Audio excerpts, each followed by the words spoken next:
welcome to the Startup Grind. So, where is the, where do you think the growth in Seattle, since we're talking about Seattle, where's the growth? I mean, it's exciting, it's super exciting, especially for startups, right? The smaller startups. Where do you think the potential is over the next just couple of years? Like, where do you see it going? What's exciting to you? I mean, you hear things. You're talking to people that have, investing money in things. Where do you see that going? Yeah, so I think there's kind of two answers to that question. The first part's very specific to our industry, and I think I really think sky's the limit. I mean, the things that are the big trends that are happening in our industry, and let's just start with cloud. And if I took the two anchor tenants are Amazon and Microsoft, and a whole ecosystem which we're part of developing around that. And I predict over sort of the next decade that we're going to see Seattle going from a great hot town to actually being completely first-rate player in the tech scene worldwide. A plus location, and with that, I think that it'll bring a lot of money and wealth in. That creates for Seattle, the city, kind of a different set of challenges and imbalances, and I think that we'll have the advantage of having watched this happen in other places in the world. The Bay Area is a great one, sure. and some of the struggles. I mean, just take the price of housing, for example, which is, like there's a lot of Bay Area refugees up here that came for that very simple thing, is wanting to be able to afford a house, a very practical thing, and that's something that is going to get kind of dicey, or is already getting certainly dicey in Seattle, and will continue to do so. So I think there'll be some things that we got to struggle with as a society, but from a tech industry, place to create a company, startup, great talent. Starting to increasingly get good infrastructure as a city. I really like what's going on here. Yeah. And if you're talking to, let's just say, I walk up to you and say, Barry, I'm starting a new company. It's going to do X, Y, Z. What pieces of advice would you give me, being say it's a first-time founder? What things would you say, Mike? Here's some things that I would be, heavily focused on. Yeah, I think there's a couple. So first of all, it's hard creating a successful company. You've been through it. I've been through it. I mean, it is, and so I think the first thing is just being kind of ready that a good venture capitalist is hitting, getting a company like Chef, 1 in 8, 1 in 10, if they're pretty good at what their craft is. So I think you got to first be prepared that it's kind of a journey. And like not everything's going to go perfectly, and you may have to take a couple of cracks at it. And I think if you're committed to it, you got to be ready ready for that, including some failures, which can be incredible teachers on what you do. I think the basics are a big, interesting market. I mean, a lot of times I think and one of the things that was interesting working at Ignition, I got to hear a lot of pitches, and like I got where. Very quickly, I would decide, is that an interesting, big, disruptive market, or you're like, I don't know, and the classic VC comment is that a feature of something else, and by the way, there are great businesses which VCs won't fund that you shouldn't be afraid of. Like I'm sure here in town there's some dry cleaning entrepreneur that is making gobs of money off their dry cleaning businesses, but that is not the type of business they'll probably get, at least until you think of a way to do digital disruption on dry cleaners, which actually I'm sure might be someone's probably working on it. Yeah. But it shouldn't necessarily scare you away. So I think do you feel good about the market? Do you have an interesting and compelling thing to address that?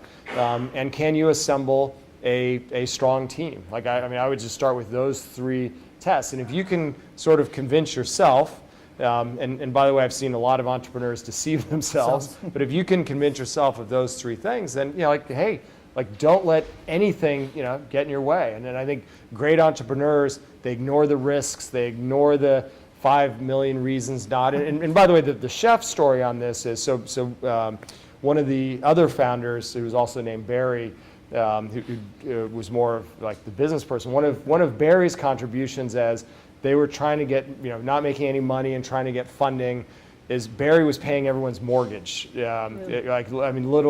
They were, Barry's wife was getting on them, and it was talk about stress. I wasn't at the company then, but hearing those stories, they just were all in on there have been a million reasons to say like, hey, we're not making money, we're not getting funding, and they by the way they were going out and doing their initial fundraise in 2008, which was not a very friendly climate. Yeah, so I think those are kind of the big threes, and then you just gotta like be really stubborn and go for it. Yeah, just keep hacking away at it, right? You just can't give up.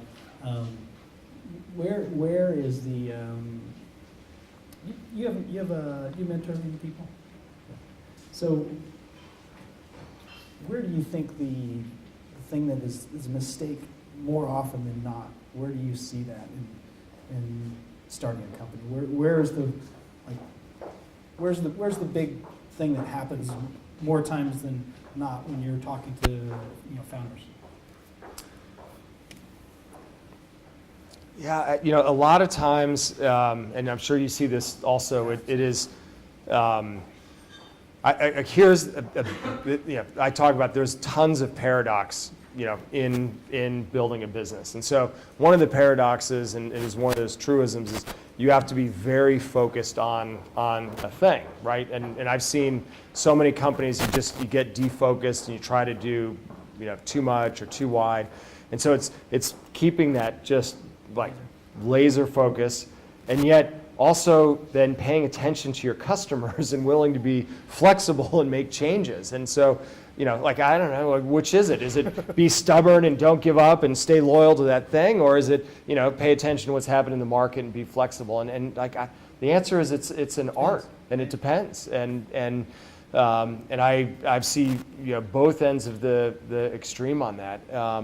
I think team, like assembling, being able to find other really strong, committed people. And so as I was thinking about sitting in on pitches, my first test would be market. My second test was team, because the right team can make the adjustments. And then kind of the third is the actual idea itself, the product. And that sounds kind of crazy because most entrepreneurs are first and foremost focused on the thing. But for me, it's kind of market. Can you assemble a team, and then the thing. Yeah. In that that selection of the thing, right? The part of it, I think that I've learned talking to almost 100 people like you, is when you identify the thing, and going out and talking to as many human beings that don't know who you are, right? Strangers, and getting that feedback. That to me is like, that's what I hear. Just go out and talk to 25, 50 people, and see if they're actually willing to even give a crap. Yeah. Because an entrepreneur thinks, "Holy crap, this is such a great idea. This is the new invention of the wheel," right? Right. We're changing the world with this.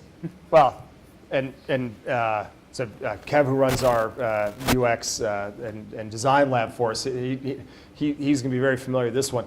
You can learn an incredible amount about your product without writing a single line of code or building a single thing. Yeah. So there's many things you need to go crazy fast in your business. That sometimes building the product, a little bit of slow, put together the PowerPoint or equivalent, go out, pitch it, talk to some people. You learn an incredible amount. And by the way, I want to think about my 3 tests for your business really quickly. So the first is you think about like the market, and this is like how I look through my lens on this is, well, a big trend is, shopping malls are on the decline. Retail is shifting to the online world. So that talk about a mega trend, and packages are now showing up on our doorsteps in a way that never in the history of mankind. So it's like that, forget about the thing for a second, just the sort of the wind in your back, like are you swimming upstream or are you swimming downstream? So that is there's a bunch of downstream stuff. Now it doesn't mean it's easy, right? And then you got, do you have a team, the experience, knows how to build things, can stay calm through the, buffeting winds of Exactly. a startup? Yeah. Yes. Yeah. And then the thing, and then, I told you like my pitch. So we've, in the last year, Smart Wools, anyone know this company? I think they make the best socks. So I have a patch, someone out there, someone with like 10 pairs of Smart Wool socks that I kind of look around for when I'm walking. Stealing off your And I view it as my gift to the Yes. community. Yes. And the other, which is probably less useful actually in Seattle, is a pair of snowshoes. So then I get into the tangible, like, is there a tactical problem that the thing could address? And Yeah. But for me, it starts with market, team, product. Yeah. And I think you can learn a lot about the thing pitching with, and I'm sure you did before you even Yeah. build it. I mean,